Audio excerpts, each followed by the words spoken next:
बहुजन सौरभ, बहुजनांच्या सामाजिक व सांस्कृतिक चळवळीचे मुखपत्र. नमस्ते, जय भी। मैं एडवोकेट डॉक्टर सिद्धार्थ कामले, दैनिक बहुजन सौरभ का मुख्य संपादक।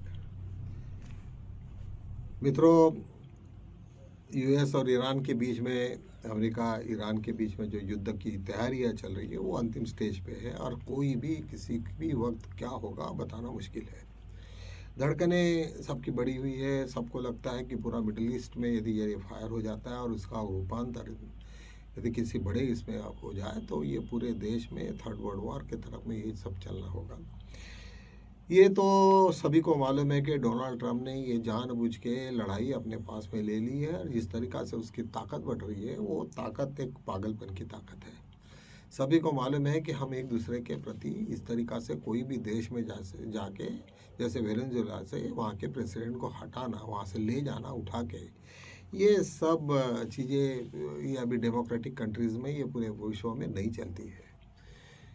और ऐसे सिचुएशंस में जिस तरीक़ा से टेक्नोलॉजी डेवलप हो गई, जिस तरीक़ा से न्यूक्लियर पावर डेवलप हो गया, जिस तरीक़ा से वेपन्स डेवलप हो गए, उसका अलग अलग इन्वेंशंस हो गए और उसका आदमी मानव जाति के लिए कम और उसकी तबाही के भर में ज़्यादा से ज़्यादा खर्चा कर रहा है, जिसके वजह से ये सब मसले हो रहे हैं। क्योंकि उसको करना कुछ भी नहीं है, बस बटन दबाने हैं और साइंटिस्ट बड़े बड़े लैब में बड़े बड़े ये बन जाते हैं, सैटेलाइट बनते, मतलब जो भी मिसाइल्स बनते हैं, एंटी मिसाइल्स बनते हैं और ये सब एक दूसरे के ऊपर में पूरे इन्वायरमेंट को तबाही के पीछे में लगे हैं। इसके पहले भी युद्ध थे। तथागत भगवान बुद्ध के ज़माने का एक बहुत बड़ा प्रसंग आपको मालूम होगा। राजा प्रसन्नजीत से उनकी जब लड़ाई हुई वहाँ से, तब वो स्वयं सिद्धार्थ गौतम उसमें शामिल हो गए थे। उन्होंने पूरा प्लानिंग किया था, लेकिन वो लड़ाई जीतने का तरीका अलग ही था। उन्होंने किसी की नरसंहार नहीं किया। वहाँ जाने के बाद में उन्होंने सबसे पहले तो शुद्धोधन, राजा शुद्धोधन परेशान हो गए थे कि भाई अभी सिद्धार्थ कहाँ गए। और जब सिद्धार्थ गए और जब वक्त हो गया, युद्ध चालू हुआ, फिर भी सिद्धार्थ गायब है। सिद्धार्थ गए थे कहीं जंगल में। उनको बहुत सारे साथ सिद्धि मतलब उनको तो था ही, ज्ञान था पूरा। और जंगल में से सभी हाथियों को उन्होंने जमा करके और वहाँ से उनको क्या कैसे सीखा ये तो नहीं मालूम, लेकिन जो वो सब के सब चारों तरफ से वो युद्ध को घेरा उन्होंने। और युद्ध घेरने के बाद में राजा प्रसन्नजीत की हार हुई। किसी को ब्लड शेडिंग नहीं हुआ, कुछ नहीं हुआ। और ऐसे सिचुएशन में तब वहाँ के पर जब पहले के भी जो वार होते थे तब यही नहीं था, आदमी ही वार नहीं करते थे, तो वहाँ पे घोड़े, हाथी, ये सब के सब जो भी इन्वॉल्व होते थे वो सब जीतने के लिए एक दूसरे के प्रति ये करते थे और वो अपनी जीत का जश्न मनाते थे। ये सब। और लेकिन अभी के तबाही बहुत ही अलग हो गई। मुझे तो लगता है कि आने वाले दिनों में सभी लोग जो मंगल गुरु ये सब मंगल में ऊपर में जाएंगे तो वहाँ से पूरे स्पेस में से पकड़ पकड़ के एक को चुन के मारेंगे। किसी को पता भी नहीं चलेगा कि कौन कहाँ मरा और क्या हुआ। स्पेस वार हो गए। वो स्पेस वार में जिसका भी स्पेस के ऊपर में कब्जा रहेगा वो पूरे विश्व को ख़त्म करेगा। इस टाइप का यदि ये सिचुएशन आ जाता है तो हमें आने वाले दिन बड़े चेतावनी देते हैं। चाहे कुछ भी हो, लेकिन जिस तरीक़ा से अब्राहम लिंकन जो एक बहुत बड़ा उन्होंने बेस बना के रखे, एक शिप है बहुत बड़ा, और जहाँ से पूरे हवाई जहाज़ उड़ते हैं। लेकिन एक इसी के साथ में और एक दूसरी भी बात है कि यूएई के जितने भी देश हैं उन सब लोगों ने मनाही कर दिया अमेरिका के, हमारी जगह पे तुमने लड़ाई नहीं लड़नी चाहिए। इज़राइल अमेरिका का बहुत नज़दीक का दोस्त है, उसके वजह से वहाँ पे ये है। लेकिन इज़राइल भी इस वक्त डरा हुआ है क्योंकि उसके पास जिस तरीक़ा से ईरान सज्ज है उतना नहीं। और ये अफ़गानिस्तान अपना ये सॉरी इज़राइल जो है वो छोटा सा है और पहले ही उसने जो तबाही करके रखी थी गाज़ा में, मुझे नहीं लगता कि वो बहुत सारा कुछ होगा। वो जल्दी से जल्दी, और ईरान ने ये यहाँ तक बोला है कि इसके बाद में ये इज़राइल पूरा नक्शा से मैं हटा दूंगा। मुस्लिम देश सभी सतर्क हो गए। मुस्लिम देशों ने भी अपने आप में ऐलान कर दिया कि हमारे वार में और तुमने यदि हमारे सेंटर जो है तुम्हारे, लेकिन हम उसका यूज़ नहीं करने देंगे आपको। ऐसा सभी लोगों ने कहने की वजह से अमेरिका थोड़ी चिंतित है कि अभी वार करना तो करना कैसे। अभी सिचुएशन ऐसे हो गई कि सब पूरा का पूरा वार और वार मटेरियल और एवरीथिंग वो सब के सब ईरान के आजू बाजू में फैला हुआ है। और ऐसे वक्त डोनाल्ड ट्रंप वो पीछे हट जाते और नहीं करते तो वो बहुत बड़ी उसकी बेइज्जती होगी। तो निश्चित रूप से उसे कुछ ना कुछ तो करना पड़ेगा। अभी ऐसा है, ये कदम तो उठा देने के बाद में उसको जब विड्रॉ करते हैं हम लोग तो बहुत बुरी स्थिति में हम आ जाते हैं। इसके पहले ही ईरान में अमेरिका का युद्ध हुआ था, पिछले वक्त सभी लोगों को मालूम है। और उसके बावजूद भी उन्होंने ईरान ने नहीं बोला कि भाई हम लोग युद्ध विराम चाहिए। जो भी खाड़ी के दोस्त थे, ये जो बाकी के देश थे, कतार वगैरह, इन लोगों ने डोनाल्ड ट्रंप को बोला कि इसकी तबाही का बहुत बड़ा मंजर हमें भी भुगतना पड़ेगा। उसके वजह से वो सब का सब रुक गया। तो कहने का मतलब है कि इस तरीक़ा से नहीं होगा ये विश्व में। यदि यार इस तरीक़ा से चलते जाएगा और सब लोग इन्वायरमेंट को पूरा ख़त्म करते जाएंगे तो आने वाले दिन आदमी के लिए, यहाँ के पशु पक्षी के लिए, प्लांट्स के लिए, सब के लिए बड़े मुसीबत भरे रहेंगे। और ये ग्लोबल वार्मिंग, इसके वजह से न्यूक्लियर वेपन की वजह से ग्लोबल वार्मिंग होने से आज पूरे के पूरे ग्लेशियर्स पूरे पिघल रहे हैं, पानी और टेम्परेचर पृथ्वी का बढ़ रहा है। कोई हज़ारों सालों के बाद में नहीं मालूम यहाँ पे किस तरीक़ा से इन्वायरमेंट होगा, लेकिन ये सब आदमी की निर्मित है। वही आदमी सबको ख़राब करते चलेगा। ये सब सिचुएशंस को देखते हुए एटलीस्ट मुझे एक बात बड़ी अच्छी लग रही है कि यहाँ पे बुद्धिस्ट कुछ मॉन्क्स थे, वो वहाँ से जो अमेरिका से वो जो वाइट हाउस के लिए निकले हैं और वो और जिस तरीक़ा से लोग पकड़ पकड़ के उनको रो रहे हैं कि भाई देखो ये भी कैसा एक देश है, ये कैसा धर्म है कि जो बुद्धिज़्म्स का, और वो पूरे इसमें ठंडकाले पूरा ठंडी में बर्फ़ गिर रहा है और नीचे में पैदल चल रहे हैं।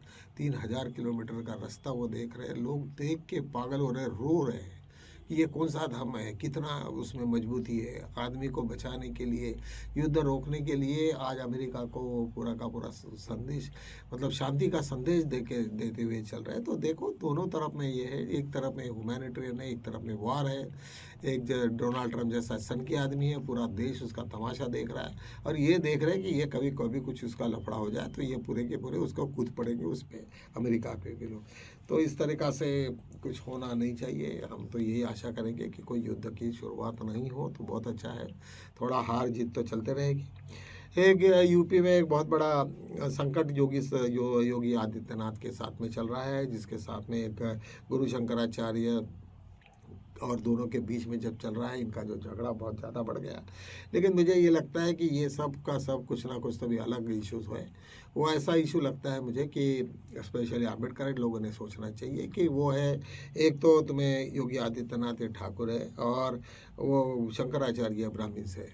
ब्राह्मण्स और ठाकुर के बीच में की ये लड़ाई शायद हो सकती है, मुझे तो पक्का नहीं मैं बता सकता हूँ। लेकिन ये बात जात जात में इतना विष फैलाने का काम ये ब्राह्मणिकल आइडियोलॉजी ने और हमारे यहाँ मनुस्मृति ने सब कूट कूट के भरा है।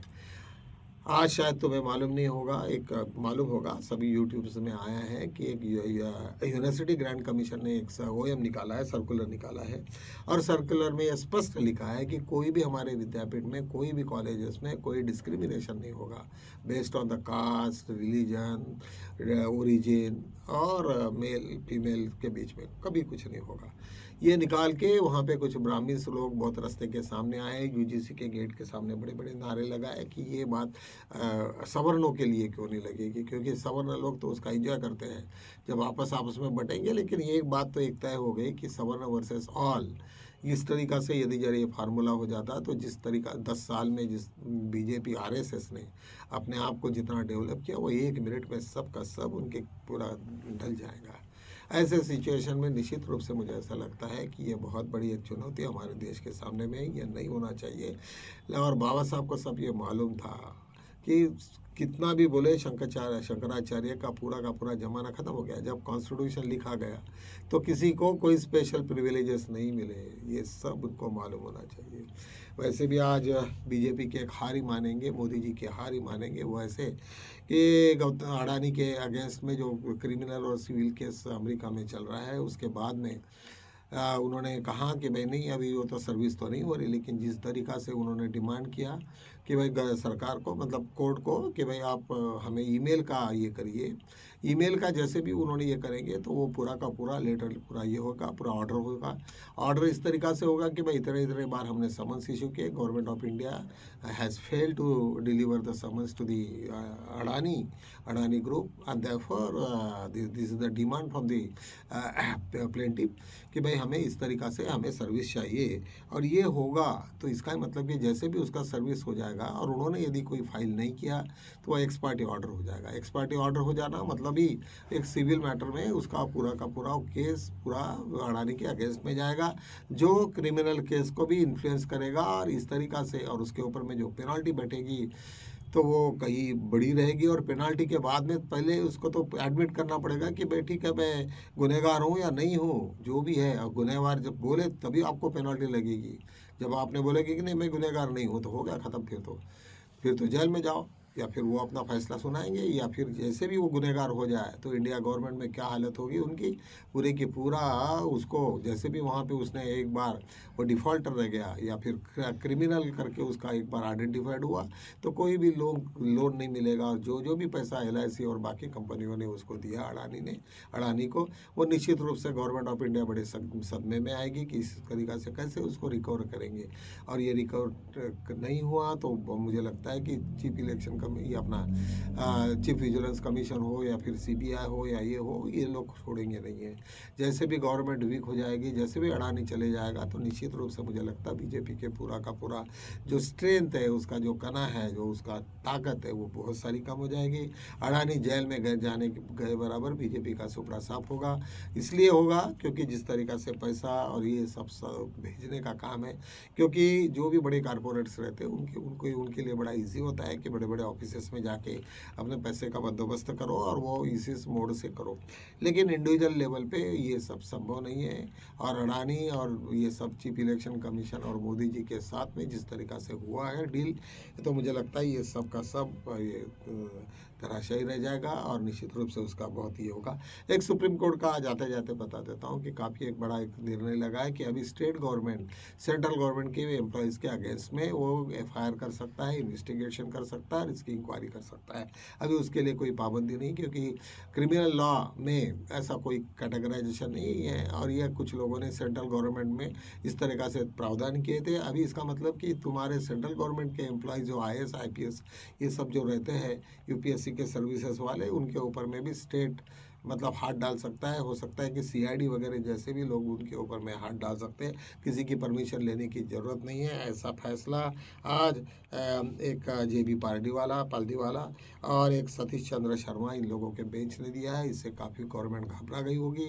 चीफ इलेक्शन कमीशन से मैटर से वो रिलेटेड था, कलकत्ता का ये इशू था, क्योंकि चीफ इलेक्शन कमीशन ने जिस तरीक़ा से वहाँ से फाइल लेके गायब हो गई थी वो, या फिर उसने फिर छीन लिया था उसने ममता बनर्जी ने, उसके ऊपर में क्या कि स्टेट गवर्नमेंट वो आप उसके ऊपर में FIR कर सकते हैं। यदि यार होता है तो निश्चित रूप से बहुत बड़ी उपलब्धि रहेंगी। चलो आप इन्हीं शब्दों के साथ में मैं यही विराम लेता हूँ। बाद में हम मिलेंगे कल, तब तक के लिए जय हिंद।